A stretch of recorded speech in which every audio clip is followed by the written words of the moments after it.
ሰላም የተከበራችሁ የግሎባል ኒውስ ተከታታዮቻችን እንደምን አላችሁ? የግሎባል ኒውስ ነው። እንደተለመደው ዛሬ ሰሞነኛ ጉዳይ ላይ ቆይታችን እናደርጋለን። በአዲስ አበባ ኳስ ሜዳ ሰፈር እንደተወለደ ይነገራል። ስለ ፍቅር፣ ስለ ሰላም ታሪክና አንድነትን አብዝቶ አቀንቅኗል። በሕዝብ ልብ ውስጥ ትልቅ ቦታንም በያዙ ዜማዎቹ ይታወቃል። ጥልቀት ያላቸው ምርምርን የሚጠይቁና ጣዕማቸው ለጆሮ በሚጥሙና አሁንም ድረስ እንደ ወይን በሚወደዱ ዜማዎቹ በሕዝብ ዘንድ ተወዳጅነትን አትርፏል። በአንድ ወቅት ጋዜጠኛ ደረጃ ኃይሌ ጋር ባደረገው ቆይታም እኔ ለማዘንና ለመከፋት ብዙም ፊት መስጠት አልወድም፣ ምክንያቱ ደግሞ መሰበርና ማዘን ብዙ ጊዜ ይጎዳል፣ ያለንና የነበረህን አቅም ያሟጥጣል ሲል ነበር የተናገረው። እሱ ማን ነው ካላችሁ የኢትዮጵያ የሙዚቃ ንጉሥ ድምፃዊ ቴዎድሮስ ካሳሁን ነው። አዎ ዛሬ ስለ ቴዎድሮስ ካሳሁን ሰሞነኛ ጉዳይና ስለ አልበሙን አንዳንድ ነገሮችን እየተነጋገርን ቆይታ እናደርጋለን። ቴዲ አፍሮ በብዙዎቻችን ልብ ውስጥ ታትሞ በቀረ ለዛና ጣዕም ባላቸው ዜማዎቹ የሚታወቅ አርቲስት ነው። ወላጆቹ ለኪነ ጥበብ ቅርበት ያላቸው ባለሙያዎች ናቸው። አባቱ አቶ ካሳሁን ገርማሞ፣ እናቱ ደግሞ ወይዘሮ ጥላይ አራጌ ይባላሉ። አቶ ካሳሁን ገርማሞ ታዋቂ ጋዜጠኛ፣ የዘፈን ግጥም ደራሲና የመድረክ መሪ ነበሩም ይባላሉ። ሙዚቃ ሕይወቴ የተሰኘ ዘፈኑንም መታሰቢያ አድርጎ ሰርቶላቸዋል አባቱ ቴዎድሮስ ካሳሁን። እናቱ ወይዘሮ ጥላይ ደግሞ ፕሮፌሽናል ዳንሰኛ እንደነበሩ ይነገርላቸዋል። በሙዚቃ ስሙ ቴዎድሮስ ካሳሁን ገርማሞ ተብሎ ቢጠራም የሚታወቀው ቴዲ አፍሮ በተሰኘው የመድረክ ስሙ ነው። ይህንን ስያሜ ከአፍሮ ሳውንድ የሙዚቃ ባንድ ጋር በነበረው ተሞክሮ አግኝቶታል። ከድምፃዊነቱ በተጨማሪ የዘፈን ግጥምና የዜማ ደራሲ፣ ገጣሚ፣ ታሪክ አዋቂ፣ በጎ አድራጊና የሰብአዊ ተሟጋችም ነው። ቴዎድሮስ ካሳሁን ወደ ሙዚቃው የገባው የ12ኛ ክፍል ትምህርቱን እንዳጠናቀቀ ሲሆን በልጅነቱ የሕክምና ዶክተር የመሆን ፍላጎት ነበረውም ይባልለታል። ከሙዚቃ መሳሪያዎች ኪቦርድን አብዝቶ ይወዳል።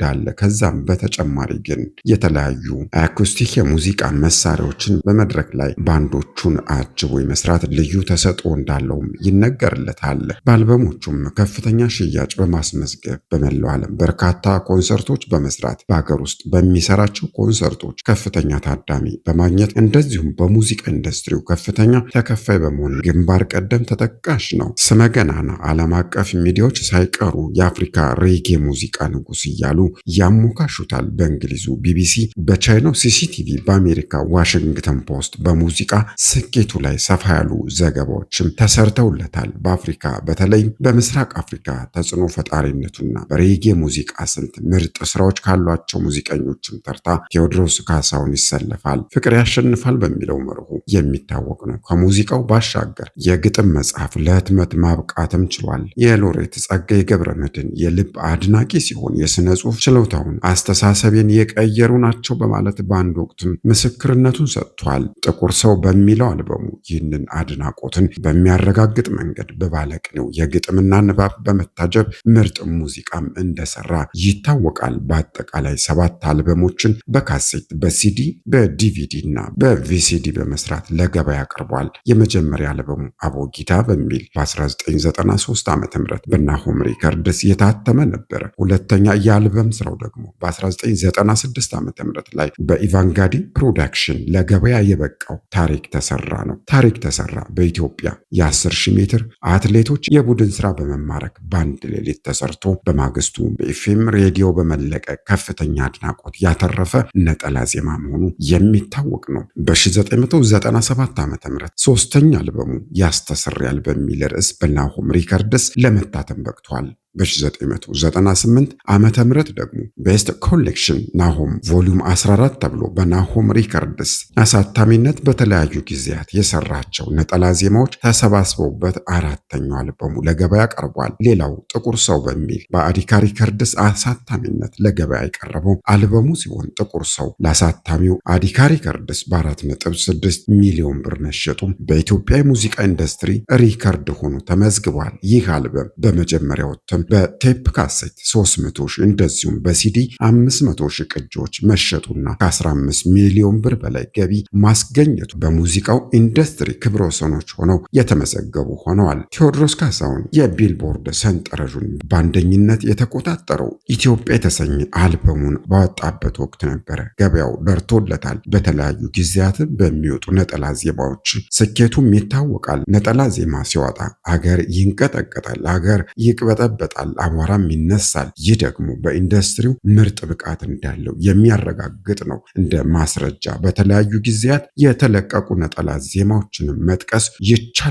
አቦጊዳ ከሚለው አልበም አቦጊዳ፣ ልጅነት አላት፣ ለማልማሽና ሞናሊዛ የሚሉት ሚዛን የሚደፉ ናቸው። እንደዚሁም ያስተሰርያል ከሚለው አልበሙ ደግሞ ያስተሰርያል፣ በልስጠኝ፣ ላምባዴና፣ አላምናልና ልቤ የሚታወሱ ናቸው። መንታ ወድጅ፣ ያረጋል፣ ላሜ ቦራና ስደት የተባሉ ሌሎች 4 ነጠላ ዜማዎችም ከፍተኛ ተደማጭነት በማግኘት የተሳካላቸው ናቸው። በተመሳሳይ ጥቁር ሰው የተሰኘው አልበሙ ከመውጣቱ በፊት ደግሞ ሰላም፣ ፊዮሪና፣ ልረሳሽ አልቻልኩም፣ አባይ፣ ውዴ፣ አይደነግጥም ልቤና ትዝታ ይጠቀሳሉ።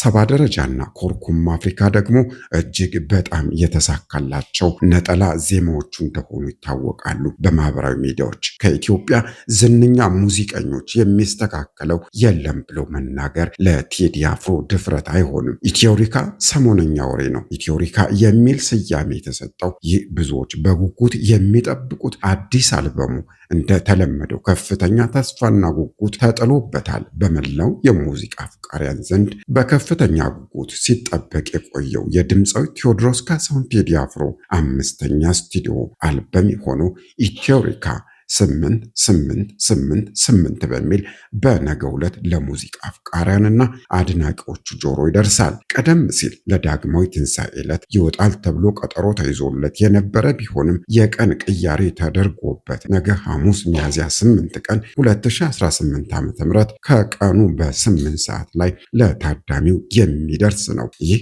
አዲስ አልበም 8 ቁጥርን መሰረት ባደረጉ አስገራሚ አጋጣሚዎች የታጀበ ሲሆን ነገ ሚያዝያ 8 ቀን ነው። ወሩ ደግሞ ወርሃ ሚያዝያ ነው። ወርሃ ሚያዝያ 8ኛው ወር ነው። የሚለቀቅበት ሰዓት ደግሞ ከቀኑ በ8 ሰዓት ነው። ዓመተ ምህረቱም 2018 ነው። በውስጡ 18 ዘፈኖችንም ይዟል። ይህ ብዙሃኑ በጉጉት የሚጠብቀው የቴዎድሮስ ካሳሁን 5ኛ አልበሙ መሆኑ ነው። ቴዎድሮስ ካሳሁን ከዘመናዊ ኢህአዴግ ጀምሮ ዘፈኖቹ ሁሌም ስጋት እንደፈጠሩ ናቸው። አሁንም ገና አልበሙ ሳይለቀቅ የማህበራዊ ሚዲያው መነጋገሪያ ሆኗል። በአርቲስት ቴሌቪዥን ጣቢያ ስለ አልበሙ ይሰጣል የተባለው ጋዜጣዊ መግለጫ ታግዷል መባሉን ተከትሎ ባለስልጣናትና ታዋቂ ሰዎች ጭምር በሁለት ጎራ ተከፍለው ሀሳባቸውን እየሰጡበት ነው የሚገኙት። ከነዚህ አንዱ ተወዳጁ አርቲስት አብርሃም ወልዴ ነው። አድናቆቱን ገልጿል። አብርሽ በሙያው እንግዲህ ስመ ገናናና ስመ ጥር ከሆኑ የሙዚቃ ሰዎች መካከል አንዱ ነው። ስለ ሙዚቃ አብርሽ ፊት አይወራም። ምክንያቱም አብርሽ የሙዚቃ እናቷም አባቷም ፈጣሪዋም እሱ ነው ብሎ መናገር ይቻላልና ነው ነገሩ። እናም ይኸው ተወዳጅ አርቲስት ስለ ቴዎድሮስ ካሳሁን ሰሞነኛ ጉዳይ እንዲህ ሲል ተደምጧል። የቴዲን አልበም ምንጊዜም ጓጉቼ የሚጠብቀው ሰምቼም የልቤን የሚያደርስልኝ ነኝ። ዝም ሲል እንደ ኮረፌ ሊፈላ ሲዘገይ ደግሞ እንደ ወይን ሊጣፍጥ እንደሆነ አውቃለሁ። ያሁኑ ደግሞ ጠበል መሰለኝ ልክፍት ያለባቸውን የነካካቸውን ማስለፍለፍ ጀምሯል ሲል ነው አብርሽ እንግዲህ አድናቆቱንም የገለጸው ማለት ነው። ሐሙስን በመጠበቅ ገና ማክሰኞ ላይ ነኝ። እንደ ሮብ ደግሞ ረጅም ቀን የለም። መልካም እድል እመኛለሁ ሲል የጽሑፍ መልእክት አስፍሯል አብርሽ። ይህ እንግዲህ የአርቲስቱ የሙዚቃ ስራዎች በታላላቆቹ ባለሙያዎች ጭምር እንኳን ምን ያህል ተጠባቂ እንደሆነ አንድ ማሳያ ነው። ሌላዋ ስለ ቴዎድሮስ ካሳሁን የሙዚቃ ድግስ ሐሳቧን በደንብ ከገለጹ አርቲስቶች መካከል ደግሞ ቬሮኒካ አዳነ አንዷ ናት። የራሷን ቀለምና ይዘት ይዛ የአርቱን ዓለም በተለይም የሙዚቃውን ዓለም የተቀላቀለች እንስት የሙዚቃ ሰው ናት። ቬሮኒካ አዳነ ንጉስን ንጉስ ብለህ ካላከበርከው ነገ አንተ መከበር ባለብህ ሰዓት አትከበርም ስትል ሐሳቧን መስጠት ትጀምራለች። ቬሮኒካ አዳነ በእውቀትም ዝናን በመቆጣጠርም አለው ባለማለትም በድምፅም ፍቅርን በመስበክም ለህዝብ በመቆምም ሀገር በመውደድም ለተጎዳ በመድረስም ሃይማኖትን በማክበርም ለቤተሰብ ቅድሚያ በመስጠትም ታሪክን በማወቅም እግዚአብሔርን በመፍራት በመፍራትም በምንም እሱን የሚያክል የለም። የጥበብ መከበር በተግባር ከለፉት ውስጥ አንደኛውና ዋነኛው ነው። ቴዲ አፍሮን 2 ጊዜ በአካል አግኝቼዋለሁ። ሰላምታ ብቻ ነበረ የተለዋወጥነው። ነገር ግን በጣም የሚገርም ነገር ስለሱ በጣም ከታማኝ ሰው የሰማሁትን ልንገራቸው። አንደኛ ቴዲ ፈጣሪው ስር ወይም ጸሎት ቤቱ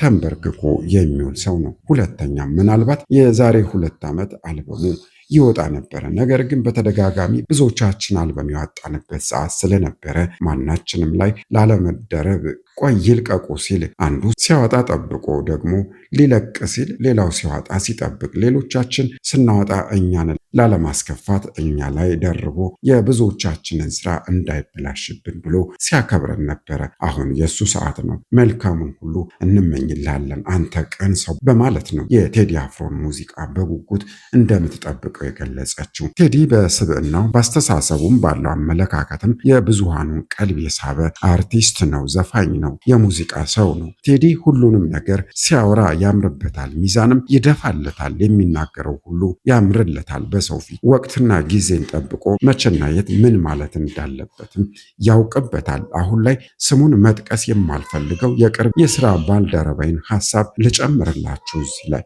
ብቻ ቴዲ ብዙ ነው ብሎ ይጀምራል። የጓደኛዬ ሐሳብ ይቀጥላል። ከዛም ቴዲ የኢትዮጵያ አትሌቲክስ ውስጥ ብትፈልገው ደምቆ የሚታይ ስለ ኢትዮጵያ እግር ኳስ ስታወራ ደግሞ ጀግና አይደለም ወድቆ የሚነሳ በማለት የአድናቆት ሰንደቁን ይዞ የሚመጣ የተቸገሩ ወገኖቻችንን ስናስብ እጅን ልዘርጋለት ብሎ ከፊት የሚቀድም ስለ አባይ ስንነጋገር ማን ዝም ይላል ሆኖ ዜጋ ደሞ ባባይ እያለ ከተፍ የሚል የባለሙያ ድንቅ ነው። ቴዲ አፍሮ ማለት በሴት ልጅ የምናውቀውን አበባየሽ ወይ በወንድ ድምፅ ይዞ የመጣ አፈንጋጭ ነው። በአፈንጋጭነቱ ከጫፍ እስከ ጫፍ ተያይዞ የጨፈረ እንጂ ለምን ብሎ የገሰጸው አልነበረም። ምክንያቱም የነካው ሁሉ ወርቅ ነው። እናም የምናወራው ለ25 ዓመታት በኢትዮጵያ የሙዚቃ ሰማይ ላይ ጸሐፊ ሆኖ ስለኖረው ብላቴና እንጂ የሚሰራውን ስለማያውቅ ሽብርክ ሰው አይደለም። መስበርም እኮ ቀላል ነው፣ መስራትና መጠገን ነው ከባዱ ነገር። የዛሬ 25 ዓመት እንኳን ወደፊት ብንሻገር የማናገኘውን ይህንን የሀገር ቅርስ በኃላፊነት እንጠብቀው። አንድ አይን ያለው በአፈር አይጫወትም ነውና ነገሩ። ይህንን አይን እንንከባከበው በማለት ነው ቴዎድሮስ ካሳሁን ገርማሞን የገለጸው። እንዲያው ላብነት እነዚህን አነሳን እንጂ በርካቶች ስለ ቴዎድሮስ ስለ አርቲስቱ አድናቆታቸውን እየገለጹ ነው። ነገ በቀን 8 ከቀኑም በ8 ሰዓትና በ8ኛው ወር የሚለቀቀውን የሙዚቃ ድግስ በጉጉት እየተጠባበቁ ነው የሚገኙት። ያሬድ ነጉ የትውልድ ድምፅ የጥበብ ትንሣኤ በሚል ለቴዲ ያለውን አድናቆት ገልጾለታል። የፊልም ባለሙያው ያሬድ ሹመቲም የጥበብ ዋርካ በሚል ርዕስ በማይጠገብ የግጥም ስንኙ ለተወዳጁ አርቲስት ቴዎድሮስ ካሳሁን አድናቆቱንና አክብሮቱን ተናግረዋል። የተከበራችሁ የግሎባል ኒውስ ተከታታዮቻችን እናንተስ ምን ትላላችሁ? ይህንን የሙዚቃ ድግስ እንደምን እየጠበቃችሁት ነው? ሐሳባችሁን አጋሩን። ተጨማሪ መረጃዎችን እንዲደርሷችሁ ደግሞ ቻናሉን ሰብስክራይብ እያደረጋችሁ ቤተሰብ ሁኑ። ያሁኑን እናብቃ።